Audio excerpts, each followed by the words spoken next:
Peggy 16.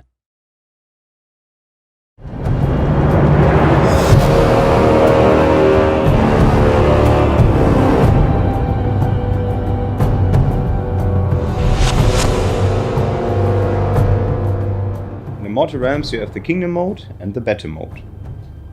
In the Kingdom mode you have to manage your kingdom. You have to recruit your units, you capture territories, you upgrade your provinces, you level your lords, and you decide when to go to battle. So there are lords, then we have 4 different classes of units in the game. So we have archers, we have tanks, assassins, and warriors that all play in sort of different ways. Assassins are really good at like finding a flank, dealing with units that aren't as powerful. Just like in a perfect world, you would find a unit that you can just kill with one hit and then just keep going. That's the assassin role. Archers are quite weak, but you want to place them in a protected spot so they can just keep raining arrows and magical abilities. Then we have the warriors. The warriors are quite fast, which means that like if the opponent has an assassin going in, you can usually chase after the warrior and you'll probably do better. And then we have the tanks, and tanks are quite slow, but they have a lot of health. So they're really good at that sort of like, oh, I found a chokehold that I don't want the enemy to pass. I'll just put my tank unit over there, and he'll stand there for a while, and it's gonna be good.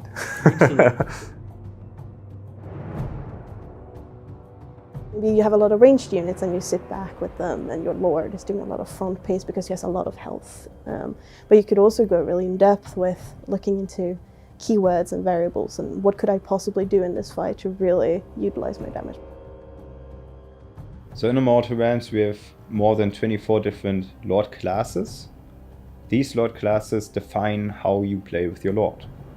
For example, you have the more fighter-orientated classes, which will improve your attack damage or your armor or your health. And those are the lords that you just send in up front and kill everything in their way. And then you also have other classes, for example mages, who usually benefit from staying in the back line and performing their spells. There'll be a variety of ways to show these units, such as we have some that are like purely animals. We have some wolves and bats we can see in part of the beta. And there are also all different kinds of horrors when it comes to the other clans, for sure. And so you could really build your army in a way that you see fit, because you do all the recruitment yourself. You can choose to recruit from a certain building or a certain part of the world, and as long as it's within your clan.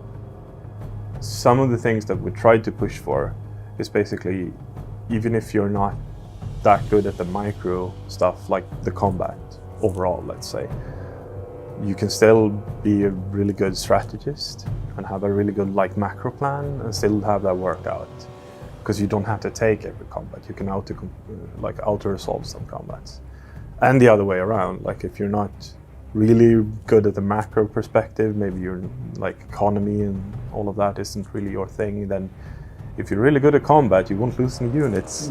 So so you have that going for you. So that's very interesting, seeing different players like approach the game in different ways. Like some people will take like half an hour or more on just like focusing on the combat and doing everything like very precise. And other players just rush the combat because it doesn't matter, because they have the other part of the game like completely under control.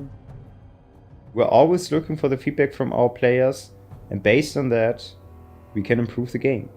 I think that it's very valuable to work together with them, and we want to continue doing that even after the release of the game.